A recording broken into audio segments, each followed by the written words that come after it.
Judicial activism फिर से political science का एक इम्पॉर्टेंट टॉपिक है। एग्ज़ाम पॉइंट ऑफ व्यू से बहुत इंपॉर्टेंट है। जैसा कि आप देख रहे हो कि प्रीवियस ईयर्स में जुडिशियल एक्टिविज़्म से रिलेटेड कई सारे क्वेश्चंस पूछे गए हैं, तो एग्ज़ाम पॉइंट ऑफ व्यू से ज़रूरी है, इसमें कोई डाउट नहीं है। प्रीवियस ईयर्स के क्वेश्चंस को इंक्लूड करने का मेरा एक ही एम एंड ऑब्जेक्टिव है कि आपको ये पता चले कि पर्टिकुलर टॉपिक से किस तरीके के क्वेश्चंस पूछे गए हैं प्रीवियस ईयर्स में, ताकि आप अपनी प्रैक्टिस अपनी अंडरस्टैंडिंग उसी डायरेक्शन में डेवलप कर पाएँ। तो जुडिशियल एक्ट आज हम जो डिस्कस करेंगे वो जुडिशियल एक्टिविज़्म से संबंधित वो सारे इंफॉर्मेशन, सारे कॉन्सेप्ट, जिससे कि ये टॉपिक आपको ईजी लगने लग जाए।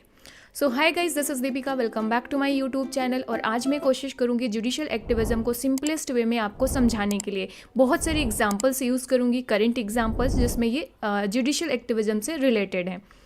तो जुडिशियल एक्टिविज़्म को अगर सिंपलेस्ट वे में समझा जाए तो जब जुडिशरी अपना प्रोएक्टिव रोल प्ले करती है। अब प्रोएक्टिव रोल क्या होता है, जैसा कि आपको पता है कि जो मॉडर्न डेमोक्रेटिक स्टेट है वहाँ पर 3 important organ of the government है, जुडिशरी, एग्जीक्यूटिव, लेजिस्लेचर। ये मैंने कितनी बार रिपीट किया है, तो होप्स हो कि अभी लेजिस्लेचर, एग्जीक्यूटिव एंड जुडिशरी के फंक्शंस में डिफरेंस आपको पता चल गया है। तो जो लेजिस्लेचर एंड एग्जीक्यूटिव है, जब ये अपना काम ठीक से नहीं करते, जो नियम कानून को बनाना है, लॉ को बनाना है, लॉ को एग्जीक्यूट करना है, इम्प्लीमेंट करना है, तो जब ये अपना काम ठीक से नहीं कर रही होती हैं, 2 ऑर्गन्स हैं जो गवर्नमेंट की, तो जुडिशरी को आगे आना पड़ता है, जो इनके काम को करने की कोशिश करती है। जैसे कि आप देखोगे कि कई सारे जब जो लॉ डेफिसिट हो जाता है, गवर्नेंस डेफिसिट हो जाता है, तो जुडिशरी आगे आकर गवर्नमेंट को इंस्ट्रक्शंस देती है कि भाई आपके ये काम है, आपकी ये ड्यूटीज़ हैं, आप इन्हें करें।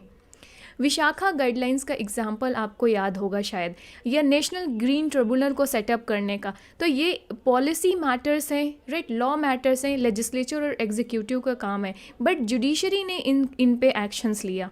तो ये है जुडिशियल एक्टिविज़्म, कि जब जुडिशरी आगे आकर एग्जीक्यूटिव एंड लेजिस्लेचर के काम करने लग जाती है। अब ये क्यों करती है? आपको लगेगा कि जुडिशरी भाई क्यों ये एक्टिविज़्म दिखा रही है, क्यों रोल प्ले कर रही है, ये तो काम सेपरेशन ऑफ डॉक्ट्राइन है, जो सेपरेशन ऑफ पावर है। तो जुडिशरी के ऊपर रिस्पॉन्सिबिलिटी है जस्टिस देने का, राइट, कॉन्स्टिट्यूशन को सुप्रीम बनाए रखने का, लोगों तक जस्टिस डिलीवर करने का, लोगों के फंडामेंटल राइट्स को प्रोटेक्ट करने का। तो जब सुप्रीम कोर्ट, जो जुडिशरी है, ये देखती है कि ये सारी चीज़ें नहीं हो रही हैं, तो उसे आगे आकर ये चीज़ें करनी पड़ती हैं। अब इसका ओरिजिन कैसे हुआ, थोड़ा सा बैकग्राउंड और हिस्ट्री देखते हैं। तो आपको जैसे पता है कि जो यूएसए है, वहाँ पर की जो फेडरल कोर्ट्स हैं वो बहुत पावरफुल हैं, जबकि यूनाइटेड किंगडम में जो पार्लियामेंट है वो सुप्रीम है, वो बहुत पावरफुल है। इंडिया में आप देखेंगे कि दोनों का मिक्सचर है। इंडिया में जो हमारी कोर्ट है वो भी पावरफुल है, और जो लेजिस्लेचर, पार्लियामेंट है, वो भी पावरफुल है। तो हमने जुडिशियल एक्टिविज़्म का कॉन्सेप्ट कहाँ से इंस्पायर होकर लिया है? यूएसए से, जहाँ पर जुडिशरी का रोल पावरफुल हो जाता है, प्रोएक्टिव हो जाता है। तो जुडिशियल एक्टिविज़्म का जो कॉन्सेप्ट है वो ओरिजिनेट हुआ यूएसए में, राइट। ये तब की बात है, 1947 में पहली बार इस टर्म को यूज़ किया था। अमेरिकन हिस्टोरियन थे आपके एक Arthur M Schlesinger junior, जिन्होंने एक आर्टिकल फॉर्चून में अपना पब्लिश कराया था 1947 में, जिसमें इस टर्म को यूज़ किया था, राइट। इसके बाद देखेंगे 1947 के बाद जुडिशियल एक्टिविज़्म की केसेस यूएसए में आपको देखने को मिलेंगे। इंडिया में जुडिशियल एक्टिविज़्म का जो प्रिंसिपल है, जो प्रैक्टिस है, वो मिड 1970s डेवलप होती है। अब 1947 में तो इंडिया इंडिपेंडेंट ही हुआ था, तो हम इतने तो उस समय इतने पावरफुल तो नहीं थे, राइट। तो धीरे धीरे हमारे यहाँ पे डेमोक्रेसी मैच्योर होती है, हमारे यहाँ गवर्नेंस सिस्टम स्ट्रेंथन होता है, चीज़ें धीरे धीरे डेवलप होती हैं, रिफॉर्म होती हैं, मॉडिफाइड होती हैं और मजबूत होती हैं। तो मिड 1970s में आप देखेंगे ये जो श्रेय जाता है लोगों को, राइट, वो किसको जाता है? कुछ जजेस थे सुप्रीम कोर्ट के, जैसे जस्टिस वी.आर. कृष्णा अय्यर, फिर justice P N. Bhagwati, justice O. Chinnappa Reddy, justice D A. Desai. तो ये कुछ जजेस थे जिन्होंने जो जुडिशियल एक्टिविज़्म की फाउंडेशंस को हमारे देश में रखा। अब ये सब इंस्पायर होता है जब PIL डेवलप होता है public interest litigation.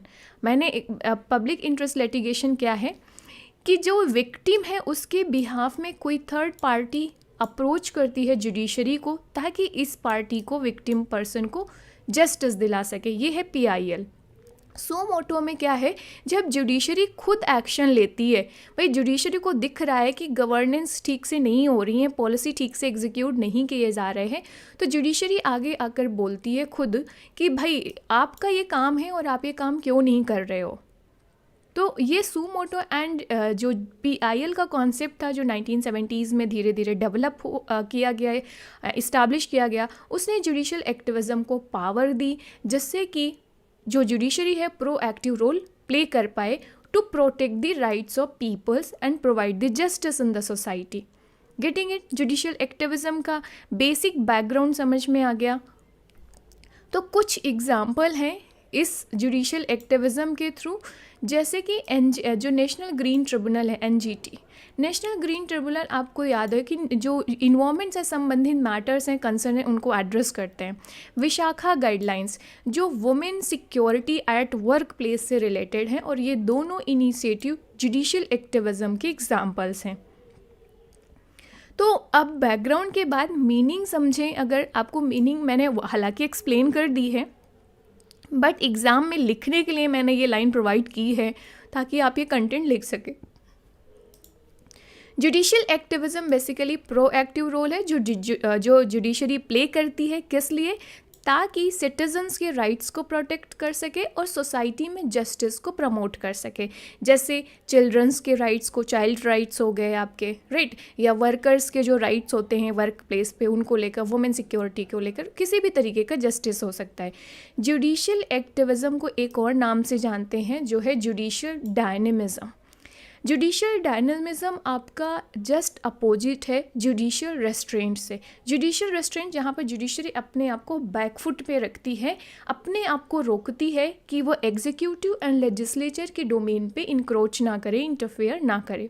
Judicial activism में आगे आकर लेजिस्लेचर एंड एग्जीक्यूटिव के डोमेन में इंटरफेयर किया जाता है, ताकि सिटीजन्स को जस्टिस दिलाया जा सके, सोसाइटी में जस्टिस इस्टेब्लिश किया जा सके। तो ये मीनिंग हो गई। अब जुडिशल एक्टिविज़म में क्या क्या कंपोनेंट्स इन्वॉल्व हैं, क्यों इम्पॉर्टेंट है, ये चीज़ देखते हैं कि what is the importance of judicial activism. क्यों भाई?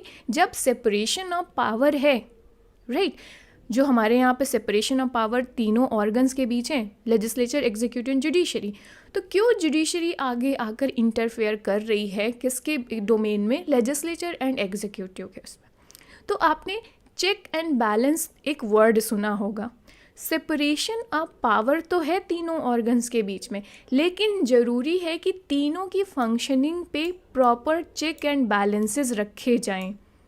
तो judiciary, judicial review, judicial activism, इन सब मैकेनिज़म्स, कोर्ट प्रोसीडिंग्स या टूल्स का यूज़ करती है ताकि सुपरविज़न रख सके किस पर? जो एग्जीक्यूटिव एंड लेजिस्लेचर है, कि वो अपने डोमेन में या जो उनको पावर दी गई है कॉन्स्टिट्यूशन के द्वारा, उसी के दायरे में रहकर काम कर रहे हैं या नहीं। ओके, तो सबसे पहले क्या सिग्निफिकेंस है जुडिशल एक्टिविज़म की, कि एक तो प्रोग्रेसिव एंड न्यू सोशल जो पॉलिसीज़ हैं उसके लिए ज़रूरी है। अब जुडिशल एक्टिविज़म अपने आप में प्रोग्रेसिव क्यों है? प्रोग्रेसिव मतलब ये है कि जब हम स्टेटस क्यू को छोड़ करके, जो प्रेजेंट एग्जिस्टिंग सिचुएशन है उसको छोड़कर कुछ पॉजिटिव चीज़ें अडॉप्ट करते हैं, राइट। अब जैसे फॉर एग्जांपल PIL या सू मोटो, ये क्या है? ये प्रोग्रेसिव पॉलिसीज़ हैं, प्रोग्रेसिव स्टेप्स हैं। अब आपको पता है कि हमारी सोसाइटी में बहुत सारे poor peoples, vulnerable section, marginalised section, illiterate peoples हैं, जिन्हें कोर्ट कचहरी जो मैकेनिज़म्स होती है उससे अवेयर नहीं है कि ये फंक्शन कैसे करता है, और उनके राइट्स को वायलेशन होता है तो वो विक्टिम हो गए। और विक्टिम अगर कोर्ट में नहीं अप्रोच कर पा रहा है तो कोई थर्ड पार्टी होना चाहिए जो उसके बिहाफ में जाकर उसको जस्टिस दिला सके, या कोर्ट उस तक खुद आए और जस्टिस दिला सके। तो ज़रूरी था ऐसे प्रोग्रेसिव सिस्टम्स को अडॉप्ट करना, क्योंकि पहले ये चीज़ें नहीं थी। बिफोर 1970s जो अग्रीव्ड पर्सन था, जो विक्टिम था, उसे खुद जाना पड़ता था जुडिशरी तक। Okay, then protecting and expanding the individual rights. अब एग्जीक्यूटिव एंड लेजिस्लेचर के पास बहुत सारी पावर एंड अथॉरिटी होती है गवर्नेंस से संबंधित। तो इस गवर्नेंस प्रोसेस एंड मैकेनिज्म से में जो एग्जीक्यूटिव एंड लेजिस्लेचर है अपनी पावर को आर्बिट्री मैनर पे यूज़ ना करे, राइट तो इसलिए ज़रूरी था कि इंडिविजुअल्स के राइट्स को प्रोटेक्ट किया जा सके। फॉर एग्जांपल चाहे वो इन्वायरमेंटल राइट्स हो, आप देखेंगे कि जो गवर्नमेंट की पॉलिसीज़ ऐसी होती हैं, फॉर एग्जांपल अर्बनाइजेशन, कोई नया शहर बसाया जा रहा है, इंडस्ट्रीज़ लगाई जा रही, इंफ्रास्ट्रक्चर डेवलप किया जा रहा है, उसमें क्या होता है बहुत सारे, आपने देखा होगा कि एक्सप्रेसवे फॉर एग्जांपल बन रहा है, इंफ्रास्ट्रक्चर में आता है, बहुत सारे किसानों की ज़मीनें उसमें जा रही हैं। अब राइट टू प्रॉपर्टी है, फॉर एग्जांपल गवर्नमेंट उसको आर्बिट्री मैनर पे कैप्चर कर ले लैंड को, और जो ड्यू कंपनसेशन है वो ना दे जो फार्मर्स हैं, तो यहाँ पर जुडिशरी अपना एक्टिविज़म दिखाएगी और उन लोगों को जस्टिस दिलाएगी, एग्जाम्पल के रूप में है, राइट तो इंडिविजुअल्स के राइट्स को प्रोटेक्ट करने के लिए बहुत ज़रूरी हो जाता है। देन जो आपका एक्टिव इंटरप्रिटेशन है जो लेजिस्लेशन का, राइट वो इन्हेंस करता है utility of the legislation for social betterment. अब सोशल बेटरमेंट फॉर एग्जांपल जो जैसे राइट टू फूड हमारा बेसिक ह्यूमन राइट है, राइट टू फूड, अब ये सोसाइटी के बेटरमेंट के लिए बहुत अच्छा है, मतलब अच्छा है ना। अगर एग्जीक्यूटिव इंश्योर नहीं कर पा रही है राइट टू फूड लोगों को, तो जुडिशियरी इंस्ट्रक्शंस दे सकती है एग्जीक्यूटिव को एंड लेजिस्लेचर को, भाई ये आपका काम है, राइट लोगों को राइट टू फूड, लोगों को फूड देना, आप इससे संबंधित पॉलिसीज़ क्यों नहीं बना रहे, लॉ क्यों नहीं बना रहे, या ऑलरेडी लॉ है तो उसे इफ़ेक्टिवली एग्जीक्यूट नहीं किया जा रहा है, तो जुडिशरी इंटरफेयर कर सकती है कि भाई आपका काम है लोगों तक गवर्नेंस पहुंचाना, आप अपना काम क्यों नहीं कर रहे हैं। देन ये जो जुडिशियल एक्टिविज़म है ये अलाउ करती है जजेस को कि किसी पब्लिक पॉलिसी पर अपना ओपिनियन दें, क्योंकि ज़रूरी हो जाता है डिसीजंस को गाइड करना। एक छोटा सा एग्जांपल देती हूँ, अभी रिसेंट पे चल रहा है सेंट्रल वेस्टा प्रोजेक्ट। मैंने प्रीवियस वीडियो में पूछा भी था आपसे कि जो सेंट्रल वेस्टा प्रोजेक्ट है वो किससे रिलेटेड है, ये मुझे कमेंट करके बताइएगा आप। तो सेंट्रल वेस्टा प्रोजेक्ट जो न्यू दिल्ली का प्रोजेक्ट है पार्लियामेंट में को बनाने से और उसकी स्पेस को बढ़ाने से, तो आप देखेंगे कि सेंट्रल वेस्टा प्रोजेक्ट को लेकर बहुत सारी कंप्लेन जो जुडिशरी में दर्ज कराई गई कि भाई ये जो पॉलिसी है ना ये against the provisions, constitutional provisions, ये जो एग्जीक्यूटिव है वो अपनी पावर का मिसयूज़ कर रही है। तो कोर्ट का स्टेटमेंट इसमें क्या था कि अभी कोर्ट ने डिनाई कर दिया इंटरफेयर करने से। कोर्ट ने कहा कि ये जो पॉलिसी है, जो सेंट्रल वेस्टा प्रोजेक्ट से रिलेटेड पॉलिसी है ना, ये पब्लिक पॉलिसी का मैटर है, और पब्लिक पॉलिसी किसके डोमेन में आता है, एग्जीक्यूटिव के डोमेन में आता है। तो जुडिशरी इस पे इंटरफेयर तब तक नहीं करेगी जब तक ये as per the constitutional provision है। Getting it? तो अपने व्यूज़ भी देना, राइट जैसे वुमेन सिक्योरिटी, इन्वायरमेंट को लेकर अपने व्यूज़ देना, तो वो व्यूज़ इम्पॉर्टेंट हो जाते हैं। फर्दर जो लेजिस्लेचर एंड एग्जीक्यूटिव डिसीजंस लेंगे, लॉ बनाएंगे, उस पर उनके व्यूज़ को इनकॉर्पोरेट करने का। ओके तो जैसे विशाखा गाइडलाइंस के बाद से वुमेन सिक्योरिटी को लेकर बहुत सारे व्यूज़ जुडिशरी की तरफ से आए, फिर फर्दर वुमेन सिक्योरिटी से रिलेटेड जो बिल्स बने, राइट जो डिसीजंस लिए गए, उसमें उन व्यूज़ को इनकॉर्पोरेट किया गया।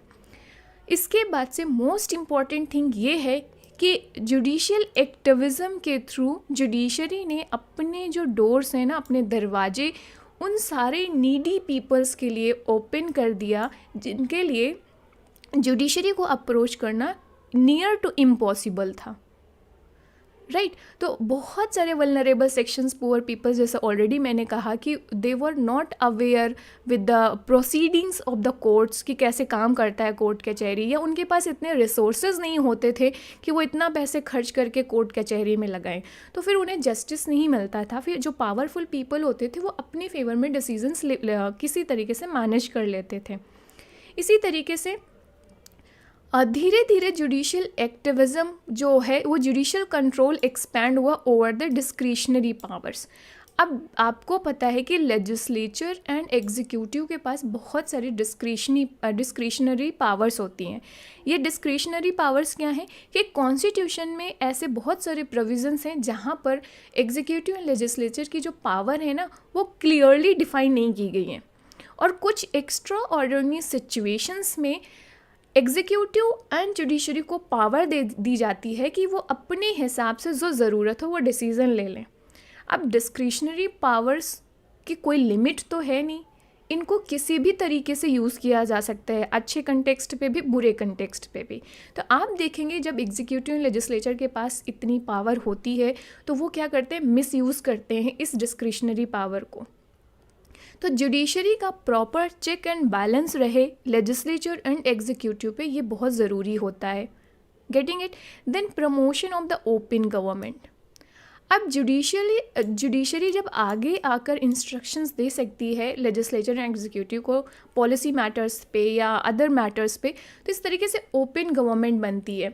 जब जुडिशरी इंटरफेयर करती है तो ये मैसेज जाता है पब्लिक तक, वो मुद्दा हाईलाइट होता है, इशू हाईलाइट होता है कि गवर्नमेंट यहाँ गलत कर रही है। अब ये पब्लिक के लिए एक इन्फॉर्मेशन के रूप में काम करता है ताकि गवर्नमेंट को अकाउंटेबल बनाया जा सके, ट्रांसपेरेंट बनाया जा सके, जो सिटीजन्स हैं उनको इन्फॉर्म किया जा सके ताकि नेक्स्ट टाइम जो सिटीजन्स हैं अपने वोट का सही इस्तेमाल करें। Getting it? तो ये बहुत ज़रूरी है। तो अभी आपको ये समझ में आ गया कि सिग्निफिकेंस क्या है हमारे जुडिशियल एक्टिविज़म का। फिर व्हाट आर द कंडीशंस जहाँ पे जुडिशियल एक्टिविज़म को बढ़ने में मदद किए हैं, क्या फैक्टर्स हैं जिसने जुडिशियल एक्टिविज़म को, अब जैसे कि आपको पता है कि इंडिया में तो 1970s के आसपास आया जुडिशियल एक्टिविज़म, तो क्या फैक्टर्स रहे हैं कि जुडिशियल एक्टिविज़म इंडिया में धीरे धीरे ग्रो किया और आज इतना पॉपुलर है? क्या कारण है, क्या फैक्टर्स हैं? जैसे कि इसको समझने से पहले फिर से मैं आपको रिमाइंड करा दूं, जैसा मैं हमेशा कहती हूं कि अपने आंसर्स को हमेशा सब टॉपिक्स, सब हेडिंग्स में ब्रेक करके लिखो। आप अपने क्वेश्चन को पढ़ो कि क्या क्वेश्चन आया है, उसको कितने सब पार्ट में डिवाइड कर सकते हो, सब हेडिंग्स में डिवाइड कर सकते हो। इससे क्या फ़ायदा है? पहला, नंबर 1 कि आप जो क्वेश्चन है उसको प्रॉपर एड्रेस कर पाओगे, वो सारे डायमेंशन एड्रेस कर पाओगे जो पूछे गए हैं। जैसे पूछा गया कि what is the meaning of judicial activism, explain the merits and demerits, तो आपको सिग्निफिकेंस बताना है, क्रिटिकल इवैल्यूएशन करना है डीमेरिट्स में कि क्या नेगेटिव साइड्स है, फिर कंक्लूजन देना है। तो सब पार्ट में लिखने का क्या फ़ायदा होता है आंसर को, कि जो आपकी कॉपी चेक कर रहा होता है उसको क्लैरिटी आ जाती है कि भाई इस स्टूडेंट ने जो क्वेश्चन है उसको प्रॉपर एड्रेस किया है, मल्टीपल डायमेंशंस लिखी हैं। तो सब हेडिंग्स में लिखना बहुत ज़रूरी होता है। जैसे मैं आपको अपने हर लेक्चर में जो आपको एक्सप्लेन करती हूँ मैं सब हेडिंग्स में करती हूँ, जिससे कि आप हैबिचुअल हो जाएं इस चीज़ के, और जब आंसर लिखें तो इसी तरीके से लिखें। तो समझते हैं कि क्या फैक्टर्स थे जिसने जुडिशियल एक्टिविज़म को ग्रो करने में हेल्प किया है इंडिया में। तो सबसे पहला, रिटन कॉन्स्टिट्यूशन। जब रिटन कॉन्स्टिट्यूशन है, प्रोविजंस सारे क्लियरली लिखे हैं कि भाई लेजिस्लेचर की क्या पावर है एंड एग्जीक्यूटिव की क्या पावर है। तो जब जुडिशरी भाई देखती है कि लेजिस्लेचर या एग्जीक्यूटिव अपने जो पावर इनको अलॉट की गई है कॉन्स्टिट्यूशन के द्वारा उससे बाहर जाकर डिसीजन ले रहे हैं, एक्शन ले रहे हैं, तो जुडिशरी का काम है supremacy of the constitution maintain रखना। तो जुडिशरी क्या करेगी, भाई आप तो अपने दायरे से बाहर जा रहे हो, आप अपने दायरे में रहिए, या ये आपका काम है, आपकी ड्यूटी, आप इसे नहीं कर रहे हैं उसे करिए। तो रिटन कॉन्स्टिट्यूशन जो है ये एक फैक्टर बनता है जुडिशियल एक्टिविज्म को इम्प्रूव करने में, ग्रो करने में। देन डिक्लाइन ऑफ पार्लियामेंट, ये कैसे? आपको पता है मैंने डिक्लाइन ऑफ लेजिस्लेचर में बात की थी कि कैसे लेजिस्लेचर का रोल डिक्लाइन हो रहा है प्रेजेंट में। उसके बहुत सारे फैक्टर्स मैंने डिटेल में बताया था, ऊपर आई बटन पर मैं लिंक दे दूँगी, अगर पॉसिबल हुआ तो जाकर देख लेना। कि पार्लियामेंट में आप देखोगे अभी प्रेजेंट में कैसे डिसरप्शंस होते हैं ना, डिबेट को बाइकआउट किया जाता है, अपोजिशन अपना रोल प्ले नहीं करता है, या जो गवर्नमेंट है उसकी मेजॉरिटी है तो प्रॉपर डिस्कशन नहीं होता है, बजट्स पे हो गया या पॉलिसीज़ पे हो गया या किसी बिल पे हो गया, बस ऐसे ही पास करा दिया जाता है क्योंकि उनकी मेजॉरिटी है रूलिंग पार्टी की, राइट। तो इस तरीके से पार्लियामेंट का कहीं ना कहीं डिक्लाइन हो रहा है, जो उसका लेजिस्लेशन लॉ मेकिंग का काम है ना वो कहीं ना कहीं डिक्रीज़ हो रहा है उसके ऊपर। अब वो हावी कौन हो रहा है, एग्जीक्यूटिव हो रहा है। तो डिक्लाइन ऑफ पार्लियामेंट मतलब जो रेलेवेंट एंड करंट नीड है सोसाइटी की, जिन पर law, for example women security की ज़रूरत थी वर्क प्लेस पे, बट पार्लियामेंट ने वो लॉ नहीं बनाया था। तो अब यहाँ पर जुडिशरी को आगे आकर विशाखा गाइडलाइंस इशू करनी पड़ी women security at work place से रिलेटेड। इसी तरीके से जो नेशनल ग्रीन ट्रिब्यूनल इस्टेब्लिश करने से संबंधित जो प्रोविजंस दिए गए हमारे जुडिशरी के द्वारा। तो पार्लियामेंट जिसका काम है लॉ बनाना, वो अपना लॉ बनाने का काम परफॉर्म नहीं कर रही है। जो हमें नीड है सिचुएशन की, उससे रिलेटेड लॉ एग्जिस्ट ही नहीं कर रहे हैं। तो जुडिशरी को आगे आना पड़ता है कि इस जो ये लॉ डेफिसिट है, राइट, उसको फुलफिल करने के लिए। इसके बाद सेकंड है ओवर रीच ऑफ एग्जीक्यूटिव। अब भाई जब पार्लियामेंट की जो लेजिस्लेशन डेफिसिट हो रहा है, पार्लियामेंट डिक्रीज़ हो रही है, तो उस स्पेस को कोई ना कोई तो फिल करेगा, वो एग्जीक्यूटिव कर रही है, एग्जीक्यूटिव की पावर्स बढ़ रही हैं। मैंने इस पर भी एक वीडियो बनाया है कि एग्जीक्यूटिव के जो पावर्स अभी प्रेजेंट डे पे इंक्रीज़ हो रहे हैं तो क्या फैक्टर्स रिस्पॉन्सिबल हैं, ऊपर आई बटन पर इसकी भी मैं लिंक दे दूँगी। तो एग्जीक्यूटिव ओवर रीच कर रही है अपने डोमेन को, राइट। ये डेलीगेटेड लेजिस्लेशन इसका कारण हो सकता है, या लॉ नहीं है इसके कारण हो सकते हैं, बहुत सारे कारण हैं। इनके पास एक्सपर्टीज़ है, सिविल सर्वेंट हैं जिनका ये यूज़ करती है कि इस सब चीज़ों के बारे में। तो ओवर रीच हो रहा है एग्जीक्यूटिव को। तो भाई जुडिशरी को काम है ना ये चेक एंड बैलेंस मेंटेन करना, एग्जीक्यूटिव को अपने डोमेन में सीमित रखना ताकि वो दूसरे के डोमेन पे इंटरफेयर ना करे जो दूसरे ऑर्गन ऑफ द गवर्नमेंट है। Coalition politics. अब कोलिशन पॉलिटिक्स में आप देखेंगे कि जब कोई पर्टिकुलर पार्टी मेजॉरिटी अचीव नहीं कर पाती तो कई सारी पॉलिटिकल पार्टीज़ मिलकर एक अलायंस बनाते हैं और आप मेजॉरिटी को गेन करके सरकार बनाते हैं। अब कोलिशन पॉलिटिक्स में आप देखेंगे कि खींचातानी बहुत ज़्यादा रहती है, और जब खींचातानी है तो गवर्नेंस डेफिसिट भी होगा, राइट। अब वहाँ पर डिसीज़न कौन लेगा, सारी चीज़ें कॉन्स्टिट्यूशनल प्रोविजंस के हिसाब से हो रही हैं या नहीं हो रही हैं। तो यहाँ पर कोलिशन पॉलिटिक्स में जुडिशरी का रोल बढ़ जाता है। देन हंग लेजिस्लेचर वही कोलिशन पॉलिटिक्स के पहले की सिचुएशन, जहाँ पर कोई पर्टिकुलर पॉलिटिकल पार्टी मेजॉरिटी तक नहीं पहुंच पाती तो कई सारे पॉलिटिकल पार्टीज़ भी क्या करते हैं, मिलकर एक अलायंस, एक कोलिशन बनाते हैं। तो ऐसे में हंग लेजिस्लेचर में जो लेजिस्लेचर का काम है वो इफ़ेक्टिव नहीं रह जाता है, डिसीज़न मेकिंग कहीं ना कहीं डाइल्यूट होती है, राइट। क्योंकि ये जो पॉलिटिकल पार्टीज़ हैं इनमें आपस में ही खींचातानी चल रही होती है तो ये अपना काम नहीं करते। तो ऐसी सिचुएशन में भाई गवर्नेंस अफेक्ट हो रही है ना, तो लोगों तक जस्टिस देना है, लोगों को गवर्नेंस पहुंचानी है, जो रूलिंग सिस्टम है उसको मेंटेन रखना है, तो जुडिशरी को आगे आना पड़ता है। Growth in corruption. आप देखोगे कि जो हमारी एग्जीक्यूटिव एंड लेजिस्लेचर के जो मैकेनिज़्म है, जो पावर्स है, कहीं ना कहीं इसमें भाई भतीजावाद, करप्शन चलता है, अपनी पावर को आर्बिट्ररी मैनर में यूज़ किया जाता है। तो यहाँ पर भाई जुडिशरी क्या है, ह्यूमन राइट्स को प्रोटेक्ट करने के लिए लोगों के, और जो लोग हैं उनको उन तक जस्टिस देने पे। तो ग्रोथ इन करप्शन इतनी ज़्यादा है सोसाइटी में कि लोगों तक जस्टिस देने को, लोगों को न्याय दिलाने के लिए ज़रूरी है इस करप्शन को ख़त्म किया जाए, तभी तो एक वेलफेयर स्टेट अच्छे से काम कर पाएगा ना।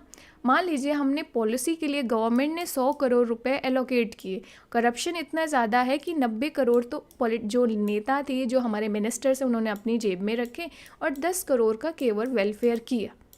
तो अब इसके लिए कौन जिम्मेदार रखेगा, कौन सुपरवाइज करेगा? बट ऑब्वियसली जो हमारी जुडिशरी है वो आगे आएगी ना इस पे। Then civil society activism. तो आजकल देखोगे NGOs, सिविल सोसाइटी का रोल काफ़ी बढ़ रहा है सोसाइटी में। तो सिविल सोसाइटी कहीं ना कहीं एक अपना मतलब सुपरविज़न रखती हैं कि गवर्नमेंट कैसे फंक्शन कर रही है भाई। तो इस तरीके से सिविल सोसाइटी मुद्दे को हाईलाइट करती हैं, एक्सपोज करती हैं, और उस मुद्दे को किसकी नज़र में लाती हैं, जुडिशरी के। तो जुडिशरी को फिर ऑटोमेटिकली आगे आकर उस पर एक्शन लेना पड़ता है। Then emergency and violation of the rights आप देखोगे तो ये तो सिंपल सा है, आपको समझ में आ रहा होगा। पॉलिटिकल कल्चर जहाँ पे जजेस की रिस्पेक्ट बहुत ज़्यादा होती है, तो अब जजेस की रिस्पेक्ट है, उनके अंदर उनके ऊपर रिस्पॉन्सिबिलिटी भी है कि वो लोगों के राइट्स को प्रोटेक्ट करें, कॉन्स्टिट्यूशन को सुप्रीम बनाए रखें, राइट। फिर पर्सनल प्रेफरेंसेस ऑफ द जजेस, फॉर एग्जांपल कोई जजेस है उसकी पर्सनालिटी है एक्टिविज़म वाली, वो एक सोशल एक्टिविस्ट की पर्सनालिटी भी है उसके अंदर कि लोगों को वेलफेयर करना है, लोगों को जस्टिस देना है, तो वो और एक्टिवली पार्टिसिपेट करेगा इन सारी चीज़ों में। इसके बाद से जो हमारी एग्जीक्यूटिव है, लेजिस्लेचर है, कई बार बोल्ड डिसीजंस नहीं ले पाते हैं। जैसे फॉर एग्जांपल माइनॉरिटीज़ का कोई केस है, तो हमारे जो ऑफिशियल्स हैं, जो एग्जीक्यूटिव हैं, वो बोल्ड डिसीजन नहीं ले पाएंगे माइनॉरिटी से संबंधित, क्योंकि उन्हें डर रहेगा कि वो अपनी सत्ता से बाहर ना हो जाए, अपनी पावर लूज़ ना कर दें, उनकी सरकार ना गिर जाए। तो ऐसे में क्या है, फिर सुप्रीम कोर्ट को आगे आना पड़ता है, हाई कोर्ट को आना पड़ता है, जुडिशरी को आगे आना पड़ता है, ताकि जो बोल्ड डिसीजंस हैं वो लिए जा सकें, क्योंकि लार्जर पब्लिक इंटरेस्ट पे ज़रूरी है वो। लेकिन जो एग्जीक्यूटिव है, जो रूलिंग पार्टी है, वो अपने सेल्फ मोटिव से ड्रिवन है, उसको तो अपनी सत्ता बचा कर रखनी है ना, पावर बचा कर रखनी है, तो वो लोगों को जस्टिस नहीं देगी क्योंकि सरकार गिर जाएगी। इसी तरीके से जो हमारे लेजिस्लेचर और एग्जीक्यूटिव हैं, वो लोगों के बेसिक राइट्स को प्रोटेक्ट करने में फेल रहे हैं। Right to food, right to shelter, right to education, right to privacy, ये सारी चीज़ें प्रोवाइड करने में फेल रहती है एग्जीक्यूटिव। तो जुडिशरी को आगे आना पड़ता है, क्योंकि फंडामेंटल राइट्स, बेसिक राइट्स को सेफ गार्ड करने की जिम्मेदारी किसकी है, हमारी जुडिशरी की। Then populism, publicity, hogging, headlines, बहुत सारे मतलब जजेस के अपने पर्सनल मोटिव्स भी हो सकते हैं, राइट, कि उन्हें रिस्पेक्ट अपनी बढ़ानी है, उन्हें पॉपुलर होना है, तो इस तरीके से भी वो डिसीजंस ले सकते हैं। तो आपको ये समझ में आया कि क्या फैक्टर्स हैं, क्या कंडीशंस हैं जिसने जुडिशल एक्टिविज़म को ग्रो करने में इंडिया में हेल्प की है। तो इन पॉइंट्स को आप एक्सप्लेन कर सकते हो। फर्दर दो लीगल डेवलपमेंट्स जिसने क्रूशियल हेल्प की है स्ट्रेंथन द जुडिशियल एक्टिविज़म को, वो क्या है, basic structure doctrine and due process of law. Basic structure, Kesavananda Bharati case में सुप्रीम कोर्ट ने पार्लियामेंट की जो अमेंडिंग पावर है, कॉन्स्टिट्यूशन को अमेंड करने की पावर, उसमें लिमिट लगा दी कि भाई आपको ये कॉन्स्टिट्यूशन के जो बेसिक स्ट्रक्चर, जो फंडामेंटल प्रिंसिपल है, उनको अमेंड नहीं कर सकते हो। दो कि आपके पास अमेंडमेंट करने की पावर है आर्टिकल 368 के तहत, बट ऐसा थोड़ी है कि आप कोई भी प्रोविजंस चेंज कर देंगे, आप फंडामेंटल राइट्स को ही ख़त्म कर देंगे, ऐसा नहीं पॉसिबल है। तो ये बेसिक स्ट्रक्चर होने की वजह से जुडिशियल एक्टिविज़म को हेल्प मिली, ग्रो किया, क्योंकि जुडिशरी अब आगे आएगी जब देखेगी कि भाई एग्जीक्यूटिव या लेजिस्लेचर बेसिक स्ट्रक्चर डॉक्ट्रिन को वायलेट कर रहे हैं। तो due process of law, India ने प्रोसीजर इस्टेब्लिश्ड बाय लॉ को अडॉप्ट किया था कि जो प्रोसीजर, जो लॉ बने होंगे उनके हिसाब से काम होगा। फिर आप देखेंगे कि ड्यू प्रोसेस ऑफ लॉ को अडॉप्ट किया गया मनेका गांधी केस में 1978 में। ड्यू प्रोसेस ऑफ लॉ क्या है कि जिसमें जुडिशरी ये देखती है कि जो एग्जिस्टिंग लॉ है, राइट, वो फेयर है कि नहीं है, वो जस्ट है कि नहीं है। ऐसा थोड़ी है कि कोई पर्टिकुलर, मान लीजिए लॉ ए है और उसके प्रोसीजर्स को ही फॉलो करना है। ड्यू प्रोसेस ऑफ लॉ के थ्रू जुडिशरी ये भी चेक करती है कि ये जो लॉ ए है ये जस्ट है या फेयर है कि नहीं। अगर जस्ट एंड फेयर नहीं है तो जुडिशरी अपनी कैपेसिटी, अपनी पावर को यूज़ करके डिसीजन इस तरीके से लेगी कि वो फेयर हो, और हो सकता है वो against the procedure established by law हो, राइट। समझ में आ गया basic structure and due process of law. तो आज पार्ट 1 में मैं इतना ही डिस्कस करूंगी।